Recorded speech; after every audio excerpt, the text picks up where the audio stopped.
YouTube is flooded with people doing advent calendars right before Christmas. And why compete with that? Why not just do an advent calendar in January? What's up, everybody? It's the Ginger Yeti, and I'm checking in from home. So this advent calendar I have is from getbeerfridge.com, and it was a gift to me for Christmas, but unfortunately, when it showed up, I was already leaving to go do the Tennessee Takeover with Whitechapel. I didn't have time to do the advent calendar, which was unfortunate. But maybe it's a blessing in disguise, because now I can cycle these beers in throughout the course of the next month or two, and I won't have to compete with everybody else's advent calendar because they've already been posted. Everybody's already watched those, so now you can watch my advent calendar. So this here is the High Camp from Bale Breaker Brewing. This was the second beer out of the advent calendar, beer number 2. Bale Breaker Brewing, I've never heard of them. They're out of Yakima, Washington. And that's the cool thing about this getbeerfridge.com advent calendar. I've never even heard of getbeerfridge.com before. And this advent calendar is full of beers from breweries I'd never heard of. So it's really cool. This beer here is a winter IPA. It's 7.3% alcohol. Huh. I'm used to all these beers being like 7.5, 8, like in increments of 5 when it comes to IPAs. This is 7.3% alcohol, 70 IBUs. And once again, this brewery has the date on the can, packaged on 10/16/24. So they've got all three things there. This is another kind of ski-inspired beer, just like the first beer I did from the advent calendar. High Camp, it's got somebody on the mountain kind of jumping there. It's a gold can, which you don't see very many of those. On the back here, it's got a little blurb.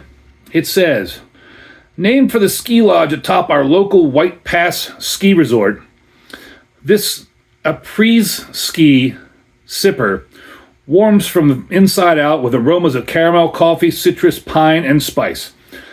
Taking Bale Breaker's signature hop-forward style to the dark side with the addition of chocolate and rye malts, this balanced IPA is dry hopped with Mosaic, Simcoe, and experimental hop HBC 630 hops. So it's an IPA with chocolate and rye malt. Huh. That might be a strange combination there. Anything else on the can? Proudly grown, harvested, brewed, and canned in Moxie, Washington. See, Untapped says Yakima, Washington. This says Moxie, Washington. I don't know if sometimes these brewers have their brew pubs or whatever in one city, and that's where Untapped gets the city name, or what's going on. But Untapped says Yakima. This says Moxie. Maybe that's the same area. I don't know. If you're familiar with that area of Washington, let me know down below. Maybe those are the same areas. But who knows? Untapped has been wrong more and more often lately. Ever since they went corporate, that app has just gone downhill. But that'll be a video for some other day when I decide to rant about Untapped. So on Untapped, this gets a 3.81 with over 5,000 check-ins. Beer Advocate, it gets an 89 very good with 40 check-ins. I don't know if I've ever had a winter IPA. And that's definitely not the color I expected.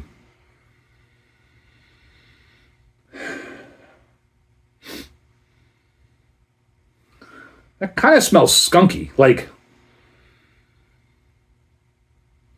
skunky weed skunky. You definitely get some of that skunky hop kind of smell. And then there's something else. And it might be the malt, like a malt char mixing in with that like IPA-ness. Not IPA-ness, that hop character. Yeah, that's an odd smell.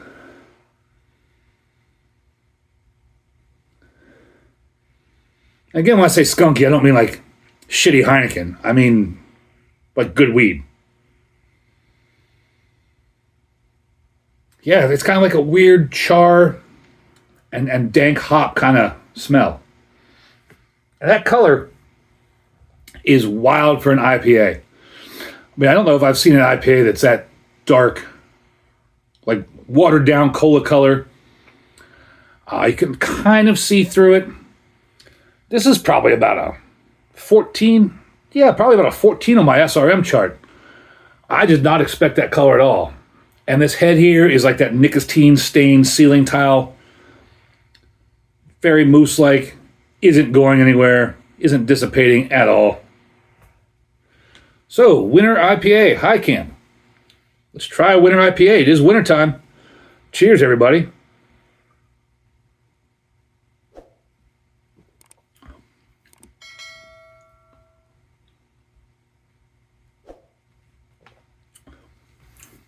Medium-bodied.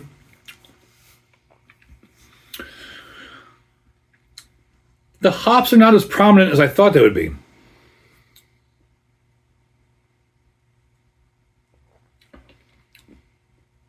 It's a medium-bodied beer. You get some hops in there. So it's like slightly creamy. You do get some hop bitterness, but it's mixed in with like these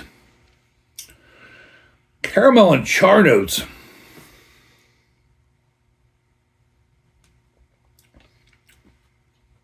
Yeah, there's like a malt sweetness, like some caramel and char notes, and then like hop bitterness, not hop bitterness, but like some hop fruitiness, kind of mingling in there with the malty sweetness and the char and the caramel.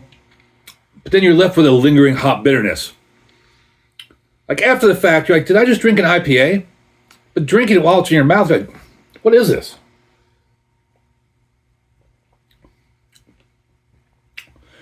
It's like a malty caramel char beer with an IPA finish.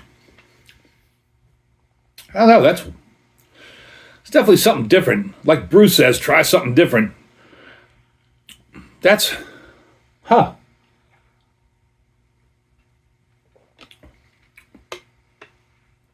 is really an interesting combination of flavors there.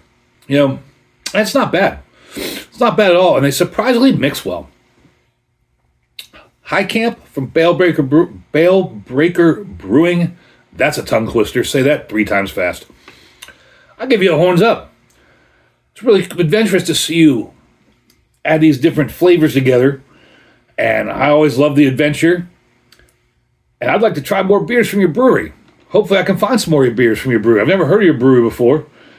Next time I'm out in the Pacific Northwest, maybe I can find some of these beers. This is definitely an adventurous beer. I don't know about coffee. Pine and spice, yeah, definitely. It's a nice beer. It's totally something different. As always, embrace the adventure.